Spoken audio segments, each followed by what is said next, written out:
Welcome to the Daily Show with Jon Stewart.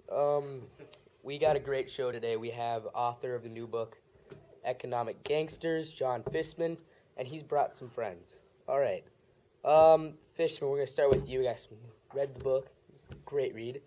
With your book being based on corruption and economic troubles facing corrupt governments, was there an instance in your life or a story you heard that inspired you to create such a book? Well, actually, we started off the book about that instance. Edward Miguel, the co-author, and I started Economic Gangsters with the story of Ngugi Wa. Ngugi is now professor at University of California, Irvine, and he runs the Writing and Translation Center. He was born in Kenya under British rule, and he lived there when Kenya was trying to come out of the colonialism and gain its independence. He later wrote stories about these times, fictional characters. These characters grasped audiences all around the world, and he sold thousands of books around the world. His characters were normal, his stories were normal, but the times and all the troubles that his characters went through just captured audiences all around the world. He actually himself, for his views and his voice against the government, was imprisoned and later was exiled from the country. Once the president stepped down to lead the way for a democratically elected government, he came back, and he was actually beaten and his wife was raped. This was all thought to be retribution from the prior regime. That story just it brings up the question, what's going on in Kenya? I believe economic feeds all of society's successes, emotions, and problems. What is it about Kenya's government that has left them where they are today? They're no better off today than they were 40 years ago. If you look at South Korea and Kenya 40 years ago, they were almost identical. But now Kenya's got one of the strongest economies in the world. Why is there the difference? And that's what we do with this book, explain those differences. All right. The corruption you discuss in your book, it brings on a whole different variations. Some of them are very serious, and yet some of them are quite ridiculous. Is there ever a point in your research where you just sat back and just had the most ridiculous discoveries? The most intriguing thing that I found was actually how magically, when the U.S. was exporting chickens, they magically turned into turkeys when they were arriving in China.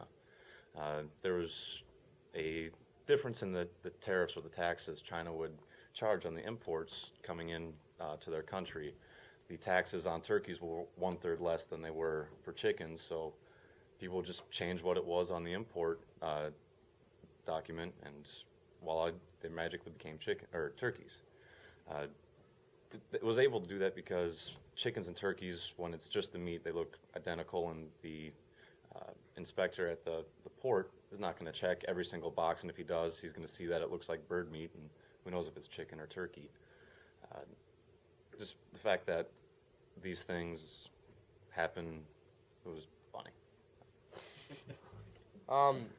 The thing that is just so mind-boggling is that nobody noticed this magical transformation before. Why is that? Well, that would require communication between all exporting countries and all importing countries. Exports, when they're leaving a country, typically those countries don't care what it is that's leaving, as long as it's not, national art or, military secrets. They just let it go out because it makes their country money or their citizens money. Countries do, however, care when it's an import. They tax it when it's an import to make sure that the cost of the import is comparable to what it costs the local citizens to create, those chickens or those products, so that the marketplace within their country is competitive. And also they do that to make money off of the taxes. All right, we're going to move on to your next guest. We've got Antanas Makis, who is mayor of Bogota, Colombia. Just a rare guest we have here today. But Mr. Makis, how were you elected a mayor of Bogota in October 1994, and you had no previous experience? Well, that was kind of my running points during the campaign, and that's how I advertised myself as an anti-politician, because I had no experience. I'm a mathematician and a philosopher, but I had the willingness to try new changes within the government, and that's what people kind of needed at that time. So having the ability to create a reform that was considered unusual by some was rather appealing. All right, and you immediately while coming into office, you inherited terrible societal matters throughout the society in Bogota. Then you enforced some rather harsh changes, or rather unusual changes. Can you describe some of these changes? Yeah. Initially, when I came into the office, I hired mimes. And while unusual, I hired 20 theater students to go out and run around in the streets and use mimicry and ridicule to control violations. And they would humiliate and shadow pedestrians as they jaywalked, or they even gave thumbs down cards to people to give out against like cars or other traffic violators. But I never allowed for them to carry guns or issue tickets. They're just there to kind of poke fun at people and change things around. This became so popular and effective in my city that I hired 400 more, and the pedestrians who obeyed traffic laws went from 26% to 75%. That is quite an unusual fact. But I mean, why was this so effective? I mean, most reasons why people obey laws is because they're afraid of law enforcement. Well, these people aren't law enforcement. How can somebody who's not carrying a gun, can't give you any violation at all, is able to affect the way a person makes a decision? It's true. Many people would focus more on punishing those who are breaking the law, and then curbing the problem that way. But what I needed to change, however, was social norms. People deemed it acceptable to commit these crimes and violations, but when folks were ridiculed in front of the population, it changed how they perceived their actions and the crimes that they were committing. And also, I got rid of the transit police who were corrupt and taking bribes, and so I fired all 2,000 of them. Well, that's quite a change. Mimes for policemen. But basic economic principles state that incentives matter. But after listening to you speak about the mimes and what they did, it doesn't appear to matter. Do they or don't they matter? Both. Mimes create a social punishment, so the incentive is to obey. So then it exists then, finally, after all these years. But it's just not as obvious as other examples or situations people are placed in, such as the money or the weapon buyback program that I instituted. Citizens return guns, grenades, and machetes in return for cash. But incentives and punishment do matter, but there's more to it. What I found is that there are social norms within a culture that need to be changed. And in Bogota, this was definitely the case. So luckily, culture can be changed, and I was able to decrease crime rates and influence the culture in a positive way and make the people think about what they're doing better. That's very good, interesting. Thank you. Now we're going to move on to our third guest. It is Mr. Suharto from Indonesia, and you, President, you ran one of the most corrupt governments of all time while you were president of Indonesia.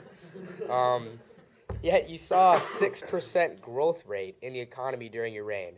How did you make this possible? Well, simply just connections. You may call it corruption, but that was the secret of my success, because I ran the country centered around what was best for big business and big businessmen, and they all ran their businesses around what was best for me. Not only that, but family connections were also a big part of it, especially my son Tommy, who you'll talk to in a minute.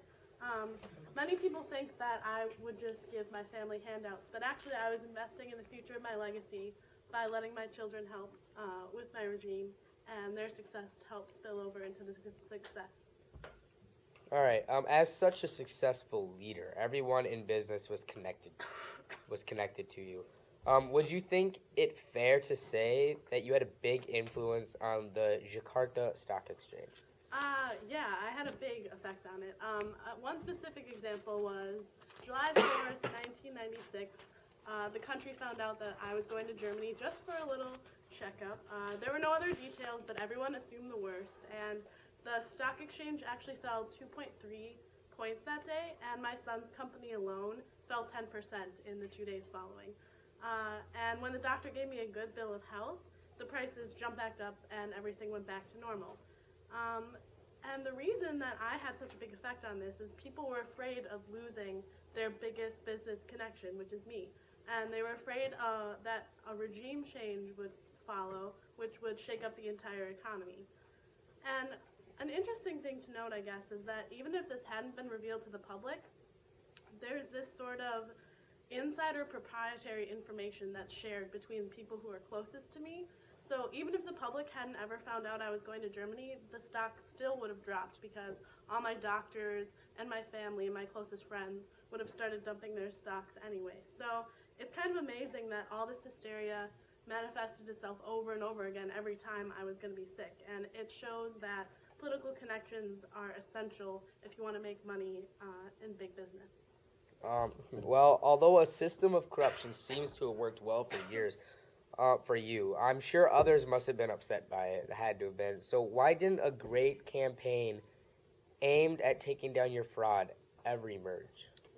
Basically because my system of corruption was kind of unique in that it wasn't grassroots. It wasn't regular people trying to, make ends meet and bribe each other. It was a trickle-down effect. And the people at the top, the people who had all the real power in the country, were the ones benefiting from my system. So if the people who have the power to change stuff don't want to change anything, nothing's going to happen. Obviously, they had no sort of incentive to backlash against me. There were some people who were upset, like the IMF tried to take down my monopolies and forced me to shut down the government-run banks that were corrupt, but I kind of just squashed all their attempts. And no one else really had any incentive because the people of Indonesia kept voting me in. I always got 70% of votes every time an election came up.